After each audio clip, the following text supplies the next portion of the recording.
and communities. The frameworks that we use are very important, and I think we don't consider them often enough in New Zealand. So we've got clear goals to reduce inequalities in health and well-being by improving housing at a population level. It's nice to see some of our colleagues from the Whakatoroa on here. And we have strong international linkages with the World Health Organization and the International Science Council. So we started off very strategically. I thought about doing work originally on employment or WorkSafe, but decided that housing was the main population exposure. If you're old, it's about 90% of your time inside, or if you're a child.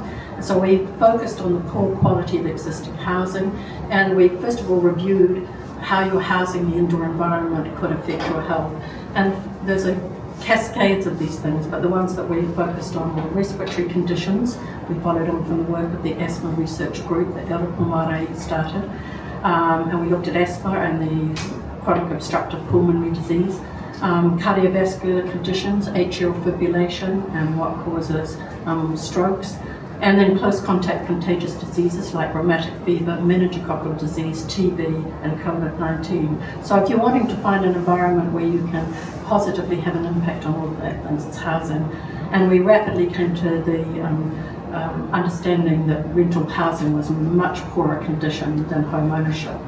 And the problem in this is that this is where the basic inequality begins, because in 2018, even though there's been a drop for Pākehā down to 71% Māori, it's under half of people own house, and for Pacific people, just over a third.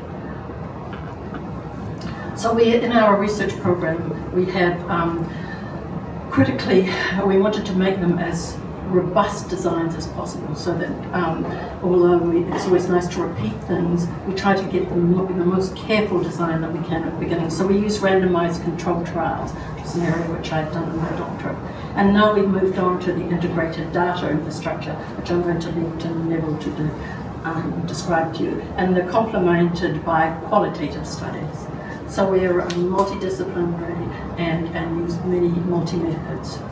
Now, the main thing that we wanted to do, which we feel quite proud of, is to identify effective interventions that can be rolled out as public policies which reduce inequalities. And I'm not going through these now, they're in the article. The first one was the Housing Insulation and Health Study, which led to the Warm Up New Zealand program, which is now about 300,000 houses have been insulated. The Housing Heating and Health Study, where we were trying to stop those unfluent heaters spreading like cancer in households, with the nitrogen dioxide being very problematic for a lot of people's lungs. The Household Injury Prevention Program, which we call the HIPPY program, and the Māori one led by Chris Cunningham, the prevention program. And an area which I've been interested in for many years is crowding and the design for multifamily housing. And in fact, when COVID got going in our department, was a number of people who were working on it. And Clare and I had very good conversations. We know who are going to be the people who are most vulnerable, and those are people who live in crowded households to lower rent per person. And it wasn't until that was really got into the mainstream that we started to make headway. This is what Otago house I'm quite proud of, the 3-generation Pacific family in McKillop Crescent in Potarua. This was actually done with Housing New Zealand, although you can see the chief executive here was very reluctant about it and didn't want any publicity about it.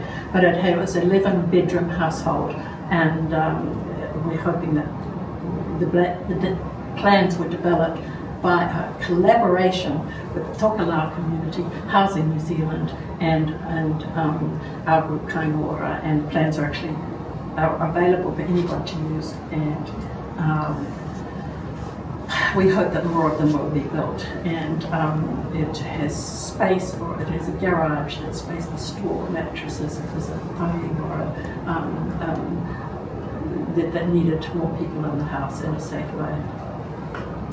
Now, because of our work and doing randomized controlled trial, I was asked by the WHO to lead this World Health Organization Housing and Health Guidelines, which meant that the work we've done in New Zealand has had influence on other people in different parts of the world.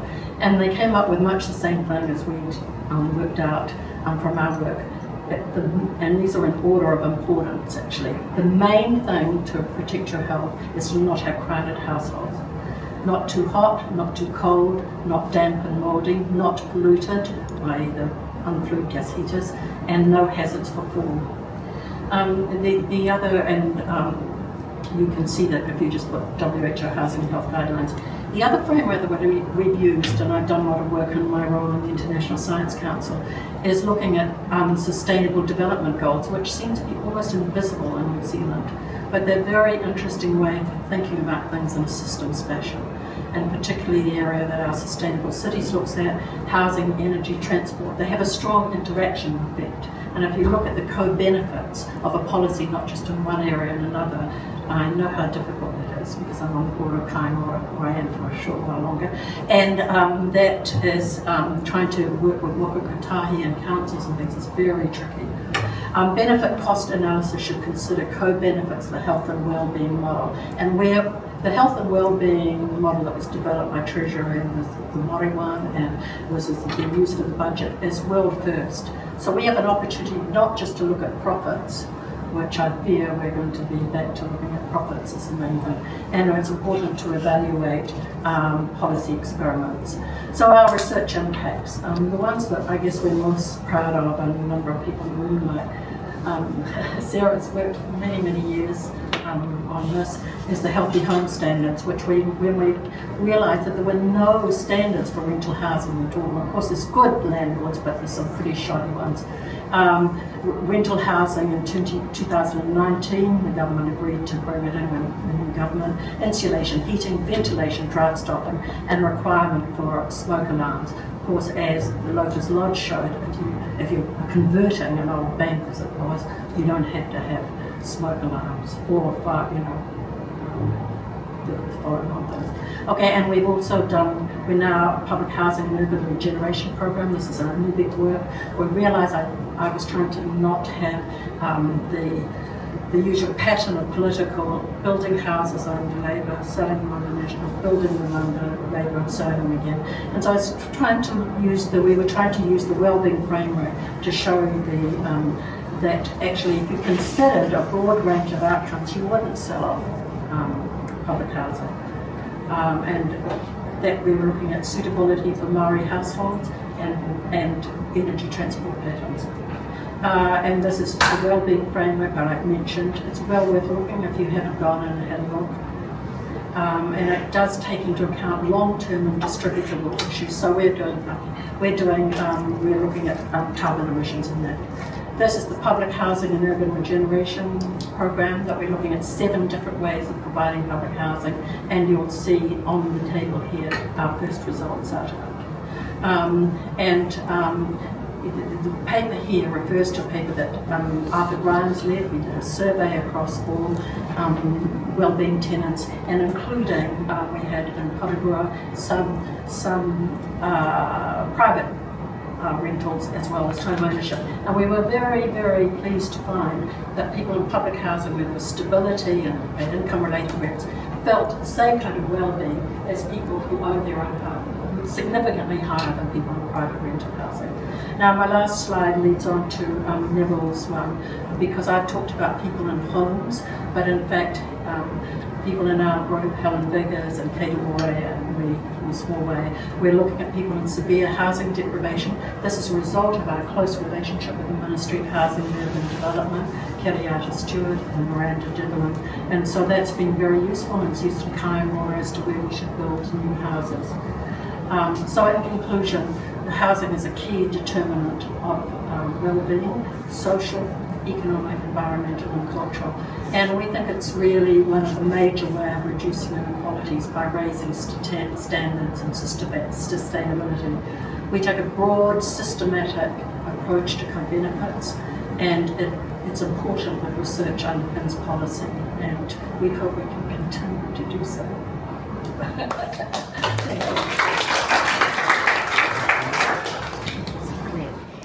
Thank you. Kia ora. No Clare Aspinall tōku ingoa. I'm originally from the UK, as you can probably hear, but I've had 21 years in New Zealand. I've got a clinical background in nursing, but also managed a health service Also been a policy person at Regional Public Health and on the board of a community housing provider. So I've got lots of different perspectives on this topic. So I'm going to talk to you about my PhD research, and that was on the implementation of Housing First in New Zealand.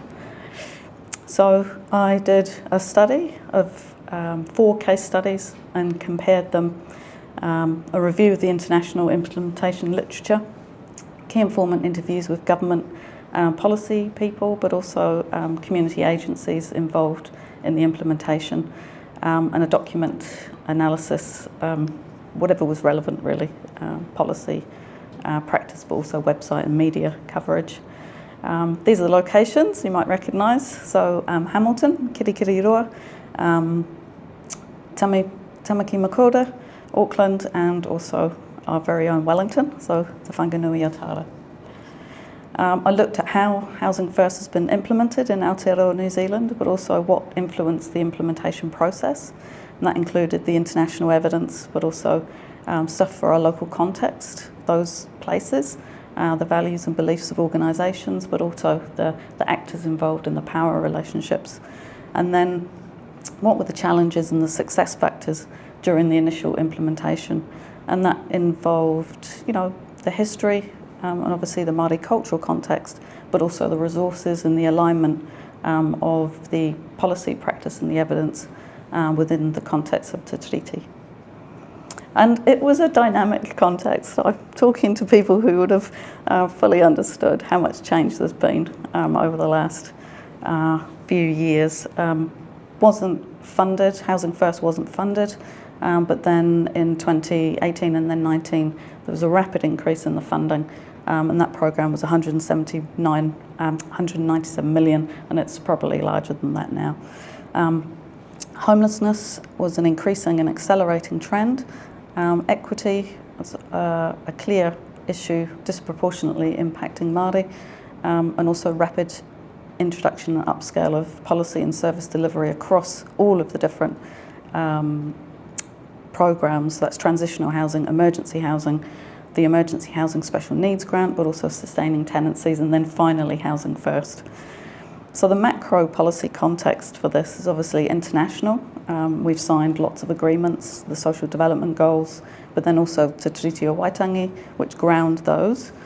And then we have, from about 2009, a series of policy changes introducing things such as the official definition of homelessness or severe housing deprivation through to 2019 and the 2,700 places that were funded across the country. This rapid upscale of the implementation of this program was then, of course, only just the year before COVID, so quite a busy period of time.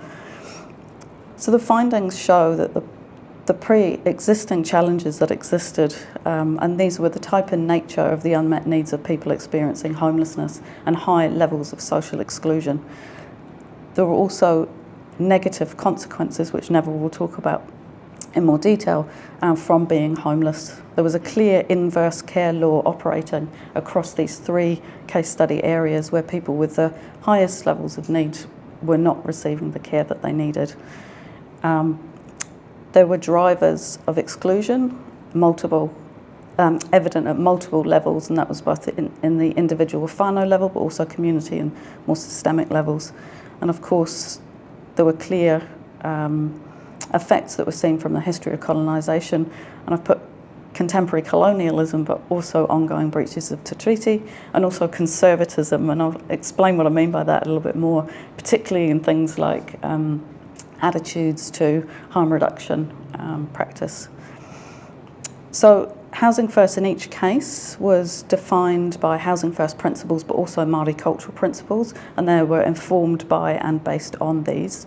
Programme entry criteria was 12 months experience of homelessness in the past 3 years, mainly people living without shelter, but also living in emergency housing, with a high level of complex need attached to that, and that was usually mental health, but also addictions, but there were lots of other health issues. Local lead providers designed their programs, usually in collaboration with networks, but there was varied inclusion of mana whenua and Māori-led solutions, but also people experiencing homelessness. The systemic response was and remains a work in progress. This is incredibly complicated work. The delivery of Housing First was predominantly in scattered site housing, so that's where 20% or less of the housing offered to the programme is in one site, so usually housing across the community.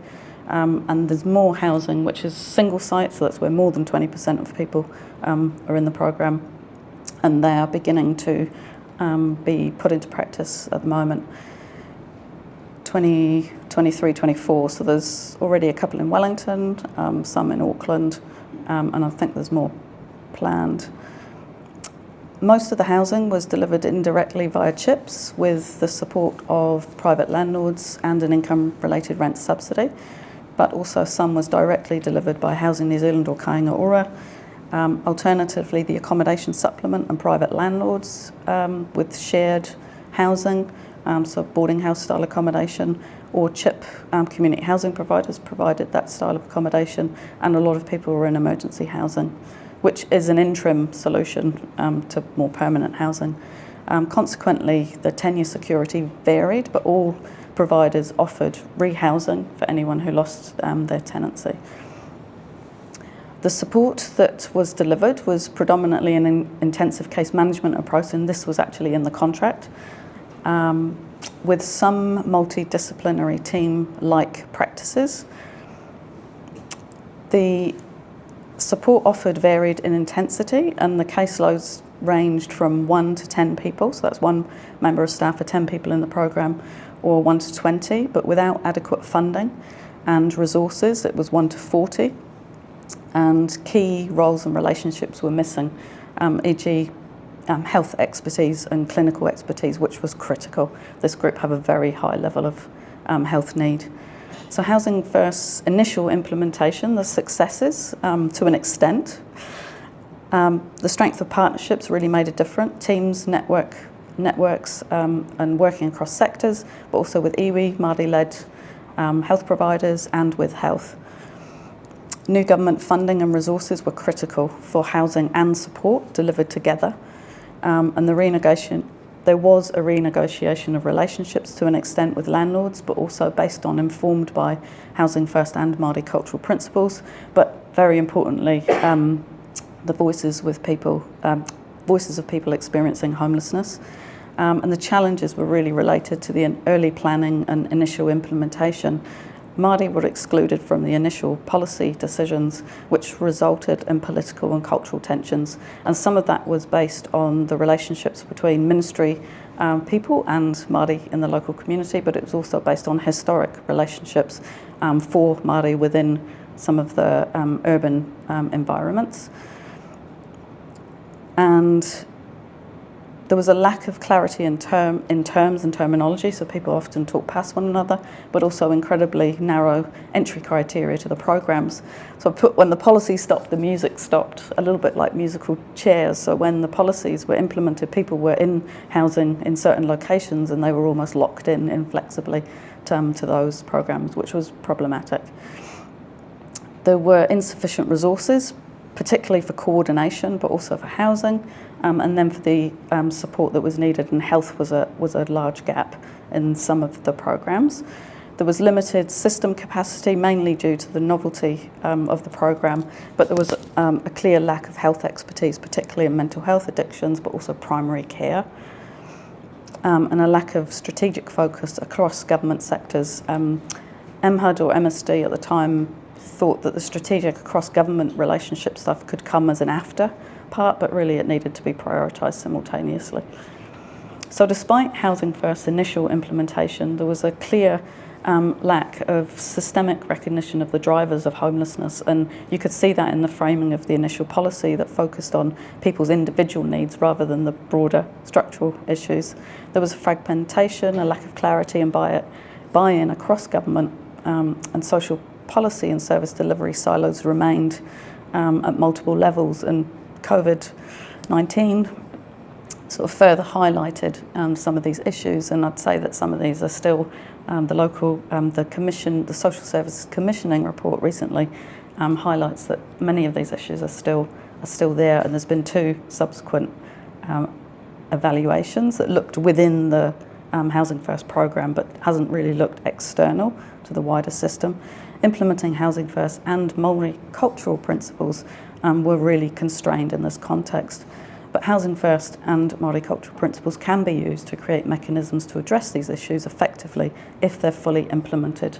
And there are some things like the HAP, MAHI or MAHI are a start, but clear roles, monitoring and accountability and enforcement are really important. So the initial framing focused on individuals and whānaus and services capability in navigating a fragmented policy and service delivery landscape. This is almost impossible. So providers really experienced what people who were experiencing homelessness themselves, they became trapped in the same circles. Pre-existing policy at worst was exclusion by design, and it was deliberate. This was discharges or evictions or deportations, and at the very best it was a lack of design because it was just too hard. There were clear breaches of Te Tiriti o Waitangi, and we've given evidence to the Y2750 kaupapa inquiry. And the implementation drew away from the systemic issues and really addressing issues that led to people's homelessness were very much focused on the individual. That was how it was framed. And we've got to think, whose lens are we looking through when we think of quality, of whether something's effective? And this is where the inclusion of people experiencing homelessness, their voice is critical. So recommendations. Acknowledgement of the governance and institutional arrangements that do not realise the rights of Indigenous peoples, but also the right to housing and Te Tiriti o Waitangi. Focus energies on system alignment and integration at multiple levels. This is not just one level, this is complex and it has to be done at multiple levels. And that is both housing first, but also Māori cultural principles. This is legislation, policy, service delivery and practice, and across the housing, social, health and justice sectors. And in each case, there are green shoots are moving. There's things that are beginning to work, but there's just much more that can be gained by aligning these things further. In terms of promoting cultural safety, I'm looking and thinking of intersecting identities, and Irahapiti Ramsden's work on critical self-reflection and people experiencing homelessness determining what is safe. And there are lots of things that we could just stop doing. There's policy and practice that excludes and generates homelessness, so improving discharges from inpatient hospital care would be a good place to start. So in future, continue to strengthen these intersecting partnerships, advancement of Māori-led but culturally safe practice, and this is multidisciplinary work based on evidence. We've now got more. Provide housing and support at the scale and intensity required based on people's and whānau's preferences, and either or dichotomies of housing and support are unhelpful, and likewise dichotomies of individuals versus whānau are unhelpful. It's all very important. The system, data and research, local strategies and plans for housing are important, about new supply, but also reconfiguration and flexible allocation and subsidies are all critical, but also support in varied intensities for different groups, and multidisciplinary teams are really very, very important, as is longitudinal data and outcomes, which Nevil will talk to. There's room to increase capacity in different sectors, workforce training, education and technical assistance. And I'll just leave this slide in terms of inclusion by design. So this isn't a mystery, there's lots of evidence of what works. Leadership's critical, also the systems, but also housing first and Māori cultural principles are a compass to guide activities, and really can't overemphasise the importance of speaking with people who are homeless themselves, either with experience or experiencing homelessness now. So tēnā koutou katoa.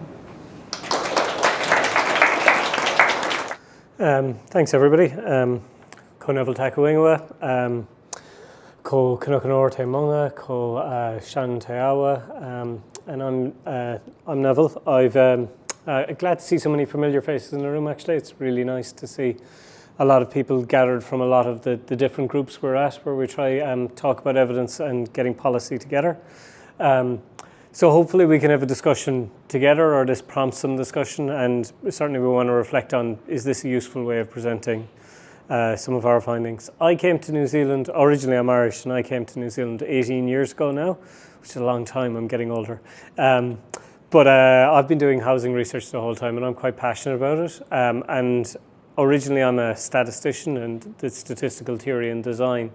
So I'm quite interested in looking at how we know or how we measure the differences that housing can make and how we get that story through. So, and just to be clear, that when Philippa is presenting the frameworks and that kind of overarching vision, those SDGs, those World Health Organization guidelines, those big policy frameworks, that how these things stack up and where they should be.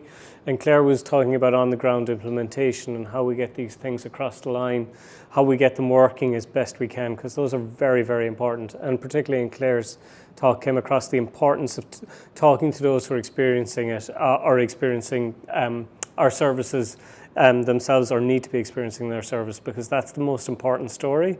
But the statistics then kind of tell just a little bit of it, and just a little bit of summarising it and how we can display that evidence and make the case on a systematic and population level. Just a little bit about Housing First, and I know most of the people in the room know well about this, but it's that just making that jump straight from homelessness. If you make the jump straight from permanent homelessness to permanent sustainable housing, can be a regular tenancy, it can be a kaing or a tenancy, but something we expect to stay and persist, and would be acceptable for the rest of us. So somebody can have a permanent sense of housing, and then providing the wraparound support with that. But there's no need for the philosophy is there's no need for the intermediate steps, and in fact they're just an extra way for people to fall over. I always like the Housing First principles from police in the UK, that housing is a human right. For Housing First, it's a commitment to open-ended services. We're going to work with them for as long as possible. He prefers scattered site housing quite strongly, the separation of housing and support, and giving people some choice as to where they can be housed. But particularly there's a harm reduction and a recovery orientation, that you choose when you start. Once we have you housed, you choose when you start your recovery, and you can be doing drugs, you can be doing alcohol, you can be doing those kind of things that anybody else can do in their house, in your house, and people need to be housed before they can recover. Very much like to thank our partners in the People's Project who worked with us when there was to get their data together and to get their story together, and certainly, so this is. My work is mostly looking at the housing of the first 400 people that they had here. But there was, this is part of a research program of which I'm going to talk mostly about the IDI stream. But I do want to emphasize my colleagues Paliata Toa Carr and Carol McMinn from the University of Waikato, and they worked closely with the people on the ground. They looked at the risk factors. They talked with people about their first experience of homelessness and the risk factors for that first experience of homelessness. And what comes across there strongly is that the risk factors are a long time ago, and the initial problems that led to homelessness were quite often in their youth and early childhood experiences. And one of the things that keeps on pushing them back is low income and debt. It's really hard to get out of homelessness when you're in so much debt, a large chunk of which is held by MSD. And having people who are living without shelter in debt and reduced incomes is counterintuitive to what I think the whole benefit system is trying to achieve. LGBT and Take Tapui, and I'd like to thank my colleague Brodie Fraser, who led this one out and really did it, and just that story of the other minorities. But the real thing that comes across here is addressing people, is that when somebody comes to a homelessness service, they're not somebody. They'll come with a set of identities. They'll come with a set of who they are and who they think they are and who they want to be. And that our service providers have to be able to embrace them as the culture they identify as, the sexuality, or whatever else they want to identify as, that we can embrace and work with them as people as who they are, and not as the next statistical number in my statistical data set, that like the way I do it. And transferability and implementation that Claire's laid out, and what are the common elements and the different elements amongst the things. And I'd really like to thank my colleague Kerry Lawson-Teaho, who looked at Housing First and the set of policies and principles that go with Housing First from a kaupapa Maori cultural lens. And really, the common thing here is that actually the Maori ideas of tino riratanga, anyway, self-determination, it's not coming to me today, self-determination, empowerment are very, very similar to choice in a recovery into orientation and a harm reduction. Where there's a difference between the models and the overseas models and Maori cultural thinking, and where it comes across most strongly, is in that the overseas models are very individual based. We're taking an individual, we're moving an individual through the process. The kaupapa Maori models are very much about a whānau, and we're moving a whānau through the process. And in a way, there are some commonalities with the Canadian ones, but actually we've a really good framework, and we've really strong Maori local knowledge of how we want to do these things. And I think that they're quite a good addition to the international ones, and clearly better suited for the New Zealand context. I did already slightly talk about the LGBTIQ principles, but just again, and this works for everybody, is that there's early life experiences, mental health, substance abuse, poverty, racism, flowing down. Discrimination is a big part of our housing story and problem.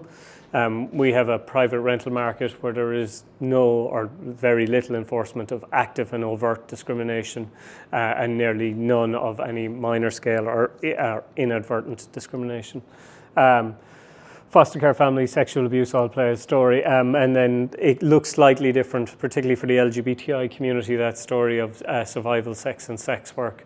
That needs to be considered when talking about the whole homelessness and what we have. And Brodie's written up a really good paper that's been taken up at the UN, looking at what it looks like to be homeless for LGBTIQ people in a country where we have a liberal sex work regime, because we're quite unique in that.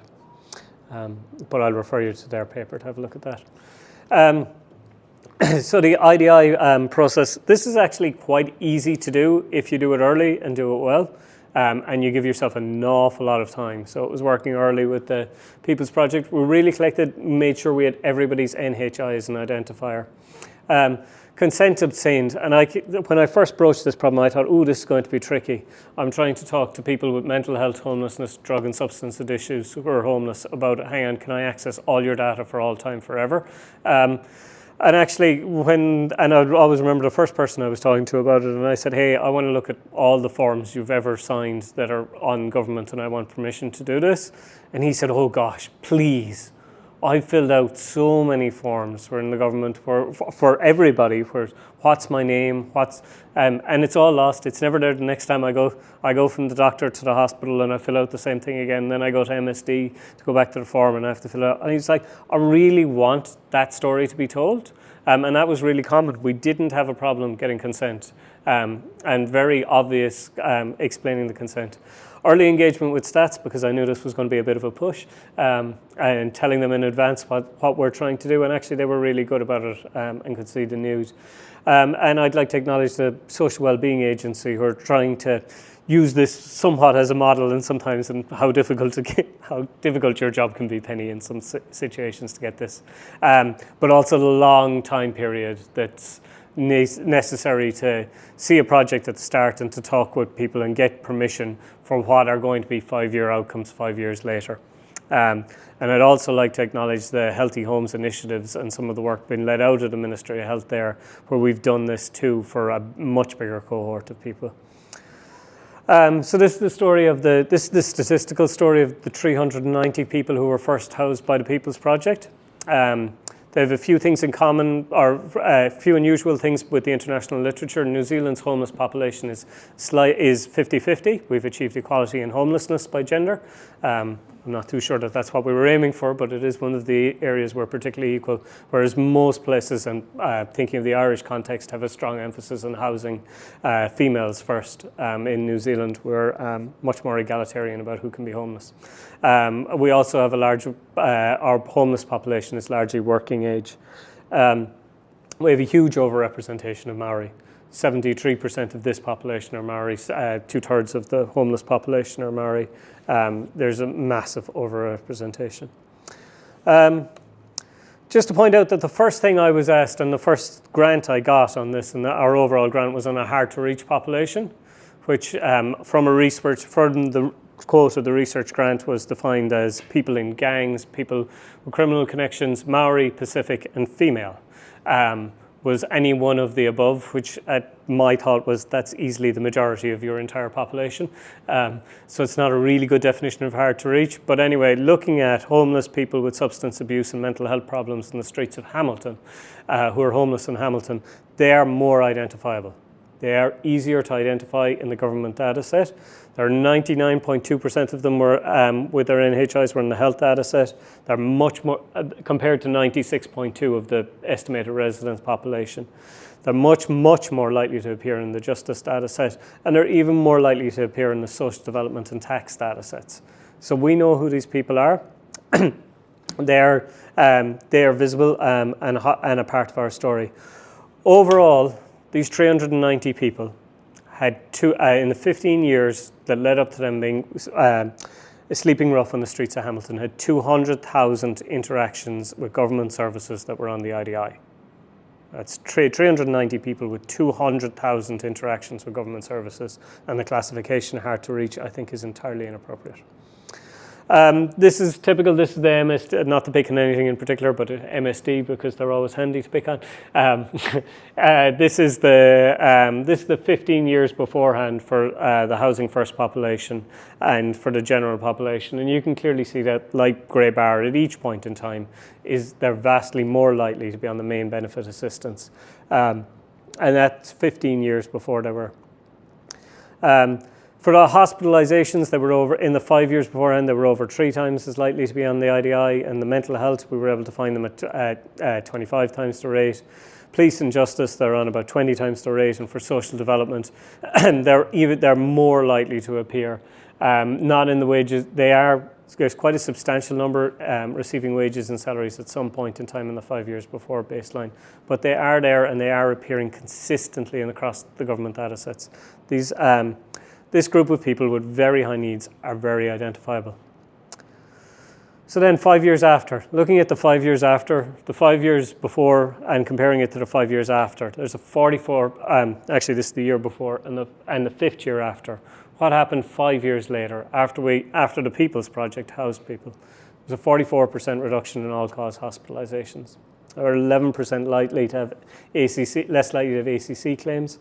They were marginally more likely to have pharmaceutical dispensed. So they have slightly higher overall interactions with the health system, but most of it is getting pharmaceuticals instead of emergency room visits. Thank you, Libby. There's a huge reduction in mental health. The mental health drops immediately in the first year. The hospitalization is definitely a 5-year outcome. So the first thing you see when you house people over 12 months is a big improvement in mental health, or we saw was a big improvement in mental health. The next thing is that increase in benefits. There's a 138% cumulative increase in benefits, and they're 40%. They have an increase in almost 50% of the amount of time they were spending in wages and salaries.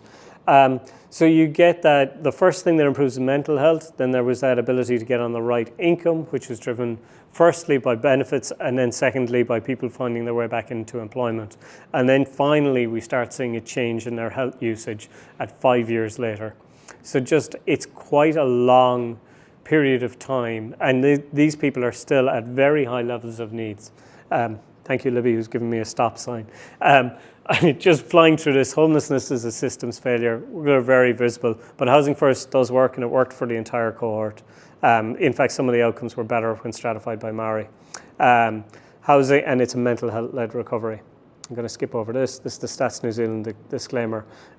We've written up a bunch of papers about this, and I'm very happy to give people papers. But also I want to...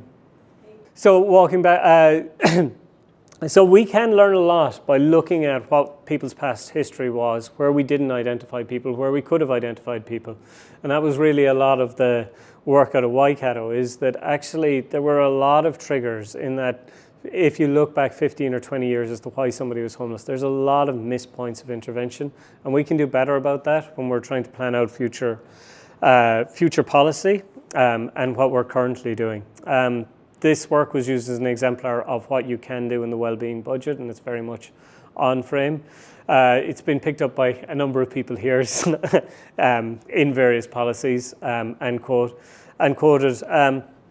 It does allow looking at policies, and it certainly in the depth Clare does, it looks at some of the problems we have in government agencies and some of the upskilling that's needed, particularly in that context of engaging with Maori and making sure that Maori communities are engaged.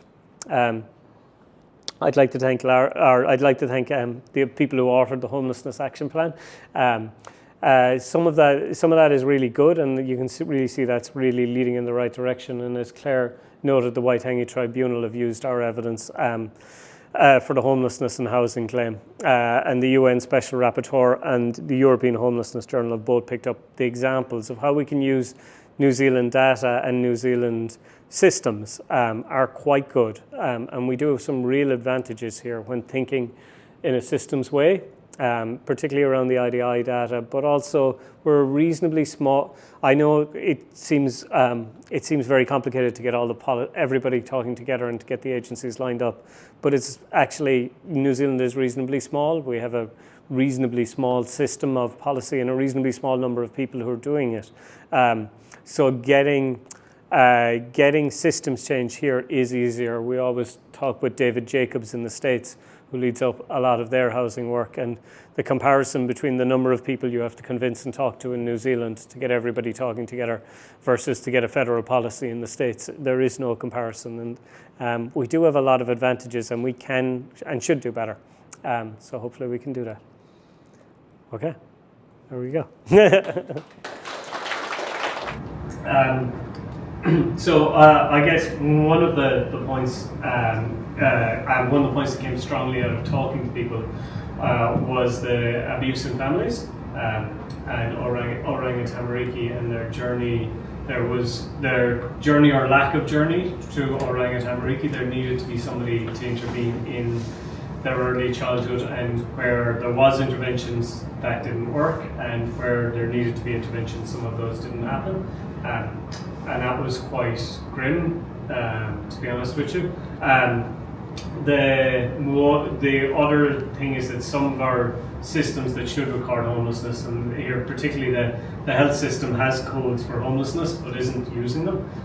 So it doesn't, most of our homeless population are not identifiable as being homeless when they are hospitalised for things like drug and alcohol addiction on the streets. There is a code for that we're not systematically using, and it would make HUD's life easier and Roisin's life easier by picking hard to get things together. If we could use our data records correctly, and if we could push the not looking outside our silos and saying, hang on, where can we record things? Where can we do better to make other policymakers' lives easier? I've heard of it, definitely.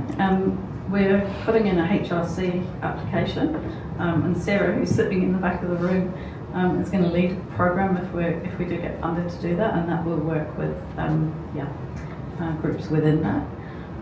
I think it's great that the funding's been allocated and that's been done for a very specific purpose. But I really do want to just emphasise that Housing First in of itself, in collaboration with bringing in cultural principles, they're not mutually exclusive things, they're incredibly complementary. And I think you can't just take a cultural perspective the same way, so it's all of it's great, but again, the evidence and longitudinal research as well being critical to really move beyond the perspectives of those involved, move beyond the political maybe, and get down to the evidence of actually what is working. To be honest, so the real problem is time. It takes a lot of time. So we started working and obtaining consent, and then the most important thing was to house people at that time, but that's 2 years to obtain consent. Then it took, at that stage, it took 18 months, although we told stats beforehand, it took 18 months to get the data set on the IDI and LinkedIn. And there is a process of a privacy impact assessment which needs to be done. That worked quite, so it's all up to a 3-year process, and then 5 years later, it's really easy if you've identified individuals on the IDI to look at before and after. That again is slightly time consuming because there's things in it, but it is conceptually it's easy from a practical point of view to do it out. It's easy. I've had the pleasure of doing it again on a far larger scale with Ellie, who's right alongside you. So we've gotten from the Healthy Homes initiatives, there's 18 healthy homes initiatives up and down the country. We've gotten really good at identification or who the people are. And the dates that the assessments happened. Now there's a bit of a quality control thing about what interventions there, but what you really need to know is who and when. If you have a policy, the policy can be complicated, but that's the black box in and of itself. Did it work or did it not? So it makes it much easier to evaluate, and I'd really like to see any big government program. Who was this applied to? When was it applied to it? And put that on the IDI, because then your job would be a lot easier. And we could compare, and I could say you could do something else and say, hey, is this as good as housing homeless people? So Nevil's the master on the IDI, and we've got a team of really good people working on it. It's interesting I reflected that we started out with randomised controlled trials that we've done maybe half a dozen now. Those show causation, as you know if you've studied any methodologies or so forth, because you get a group of people. In the first case we got people in 7 in the observation study, about 5,000 people in houses around New Zealand, and you randomise them in each community stratified randomisation. So we knew at the end of it that insulation actually raised the temperature of the house and had a small but significant effect on going to hospital, days off school and so forth. And that was what we did the cost benefit studies on that, and that's what persuaded the ministers of whatever hue, both National Labour and Green originally, and then National, that yes, it was useful. But those are very expensive to do and require a lot of field work, and that was also very exciting going up to Nuhaka. And I know why it floods now, because there was a raupatu and all that nice land got taken and they put it in the middle of a swamp with little humps there. I heard on the radio the other day that houses were all flooded. So you get to know around those, but it's very expensive. So we've moved really to natural experiments, which is both the period before someone went into housing first, and then the period afterwards. So you get large numbers of people, so you can have a certain confidence that this is actually having an impact, especially if you're talking to people and doing those qualitative studies too. They don't carry the same weight, for example, at the WHO, who rely to get into, say, crowding, insulation, injury. You have to have randomised controlled trials. But that's sort of shifting, I think. We're basically the only country in New Zealand that's really got the system, haven't they? They've got it in Western Australia too. And it's an advantage of a small society. So, we think both are important, but this has the advantage of answering questions more quickly and less expensively.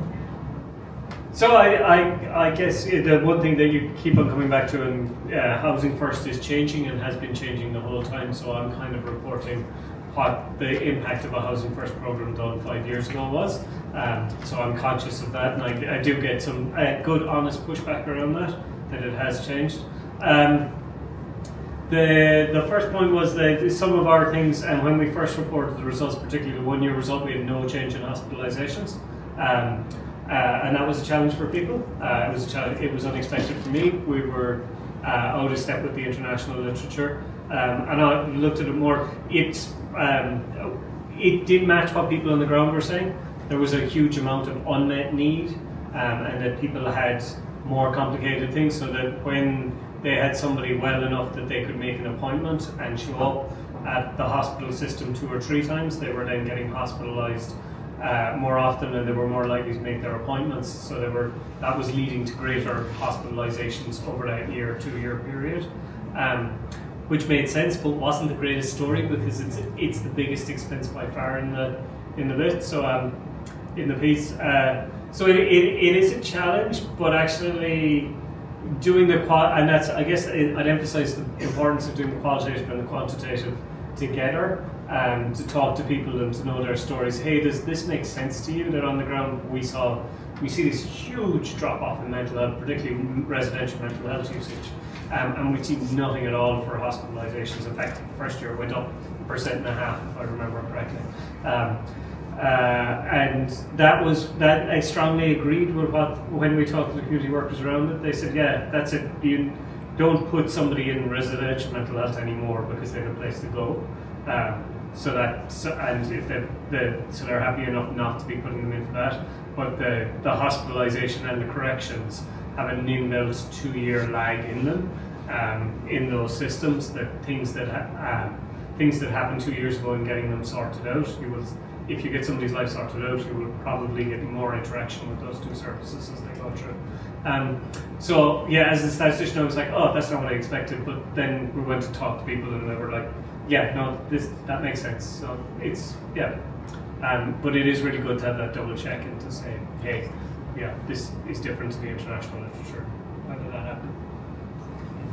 I think it might be helpful just to add to that as well in terms of emphasising the degree of illness that people have. Like, people have incredibly high unmet health needs for a very long period of time, so you've got big delays. And one of the issues that the Hamilton group talked about was, the number of people that actually needed terminal care through palliative services. So for some people, their level of health need was so great that actually when they were diagnosed, they were then followed up by specialist treatment services, and it was end-of-life care. So yeah, there's an awful degree of backlog, basically, of where preventative health hasn't been available, and also people have got conditions like diabetes, cardiovascular disease, dental, a lot of dental problems, chronic pain.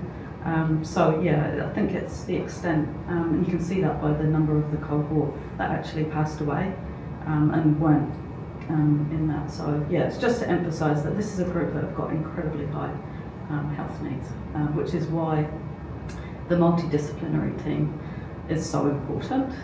So people with clinical experience in that team that are easily accessible, and that includes psychiatric support as well, which I know is problematic in New Zealand, but it's just to say, when you set a program that deliberately pulls in people that have very high levels of need, then you really do need to resource it with clinical resources as well that are available. So yeah. That's a very interesting question, and I've sort of visited Vienna and Berlin too, where you see wonderful example of social housing, which was from the sort of Weimar Republic part, and it was flourishing before blight went across Europe. So yes, that was a key part, and we do, it's a really interesting point that you raise, because being on the board of Crime Order, we are familiar with the fact that, we don't have time for me to do a little, my little quiz, my party quiz, but we have one of the lowest rates of public community housing, social housing in the OECD. We're about 4%. We just got up to the level when the previous government sold off, well, there's Labour's Greenstall, the government at the moment, but when the National Party last got in, they sold 10,000 houses. So it's taken basically 6 years to get up to that level again back. So we're back to the level that they were originally. And I agree that it's ridiculously low. Places like England are 15, 17, and the Netherlands it's up to about 20 or 30. So the neoliberal governments like America, Australia, and us are all very low. But that has to kind of to change the conversation, and the conversation's actually going in the other direction. It's if you we're keeping a record because we're interested in what the media say.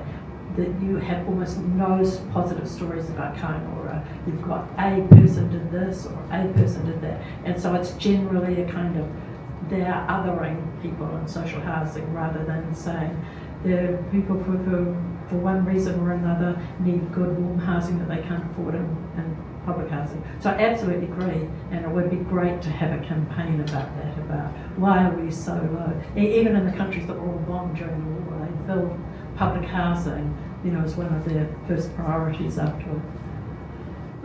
I mean, just off the top of my head, I would just say it would be great within New Zealand if every geographic area had some connection to a Housing First team or an MDT team that could cope with people with very high complex levels of support needs, and then within that community you've got a response where people know what their roles are, they're funded, they know that funding's going to be there, and that crosses all the different agencies that need to be involved, so housing, health, social sector services, Māori, so I think if you could hypothetically imagine a map of New Zealand, and across the whole of New Zealand you're very clear what it is that needs to happen if people, for example, are admitted to hospital or released from prison, or who do you turn to, where do you go, and that's really clear, and they've got some great models of practice in place. So that would be my wish. And I would, following up on that really interesting question, just turning my head to what we're going to talk about in the future. I think really important that we get rid of emergency housing. I think that was at the stage in which it was realised, oh my goodness, we've got all these people homeless. It's not a permanent solution. It's very insecure, and we know that it worked during COVID when all those empty motels, but it doesn't work now. And we're doing work with co-leading about the number of children in emergency housing. It's unstable. It's unstable. It's often it's not income-related rent, so I know there's that ladder that goes through the public service and emergency housing, the one that Nevil showed, and then you go up to transitional housing, and then you go up to secure housing. We have to just move to secure housing, and I would like to think that it's both some state-sponsored and then it's community-sponsored. We already work very closely together. So it's sad to think that it's going to be competitive again. We need to actually get it up from 4% to 10% to 15% of social housing, so that people don't have to go into motels and be exploited. As a statistician, I'm going to give one of the things that really struck me from the public service targets was how simple the numbers were from a statistical point of view. So I'd go with I want the people in the 25% of lowest incomes to be in stable housing, and by stable I would mean that the average tenure is at least 2.5 years. So people are reasonably happy in their houses. Currently, it's less than 11 months. So 2.5 years or more to look. So less transient housing. People are less transient in their housing. They're more stable in their housing, and also that the health and well-being gap between that 25th percentile and that 75th percentile closes substantially. We shouldn't have your house determining your health, and that's about. So it's about that you've a sense that your stability in housing and that your housing is safe and healthy. So that'd be what I'd like to see at better public service terms. And we've got this dramatic, if the incoming government does decide to bring back evictions, we're going to be speeding up the whole thing and people moving around a lot. So I do think there's some important work to be done to think about those targets and to monitor them. Oh yeah, so that's a good point. I missed that one. It has slightly changed. Actually, this will be marginally before. When did that come in? It came in for everybody last year. So this that'll just predate that. So I should go check for this population what they're prescribing next year. It's very measurable. So I would expect the prescribing would go up, and this is the prescribing dispensed, so the amount of pharmaceuticals actually collected would go up. $5 is a significant charge to those on extremely low incomes. The average personal income of this group is $17,000. When you're paying rent out of that, $5 is significant. We have people who do not pick up prescriptions because of the $5 cost, or walk, which isn't too bad, they walk substantial distances to the chemist warehouse in Hamilton so as they can get it without the $5 charge. But you're funneling people to those two big, the chemist warehouse, and there's another one that we're skipping the $5 charge. So you're funneling people out of their localities and into bigger corporates. So I suspect it's a really good idea for this group. I know it would be a good idea, but it'll raise that prescriptions long term. It would, I expect it to raise the amount of people who actually collect their prescriptions, and then give it another 5 years and you'll get another savings in the hospitalisation, is my prediction. But I'd love to do it, and I probably will try to. Send me a letter of support saying it's a good idea.